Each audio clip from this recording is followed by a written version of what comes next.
माणूस तर खोकून मरायला लागलं या आणि सरबत करून प्या लागली वय. सरबत नाही ग, काढा हाय, काढा खोकल्याचा काढा. खोकला जरा असा कमी यावा म्हणून माणसासाठी मी नवीन आज काय तर केले प्यायसाठी. होय. ती तसली दालचिनी टाकली आहे एक, हा. ती गोल गोल ती मिर टाकलंय, आलं टाकलंय कुठून, आणि ती तसला पाला कुठलाय. कसला ती कशाचा पाला, त्याचं नावच आठवत नाही मला. गुंजाचा पाला. गुंजाचा पाला, त्याला बी येतो बघा, तिसला लाल पांढरा बी येतो, त्याचा झाडाचा पाला टाकलाय. इतका खोकला लागलाय ना आम्हाला सगळ्यांना, त्याच्यामुळं त्यासाठी हा खास काढा करून प्या तुम्ही. म्हणलं सकाळीच पेवा, मग संध्याकाळी पण बनवायचंय परत.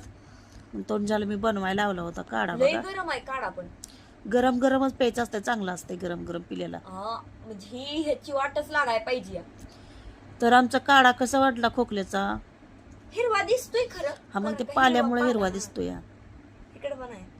तर पेता एक गोट पिऊन बघ बरं, बघ की चांगलं लागतं. तसं काय नसतं एवढं, त्यात चहा पिल्यासारखं लागतं.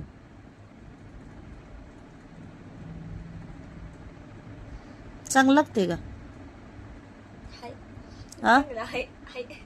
चल मग पिऊन घे, मला पण ते थोडासा धर.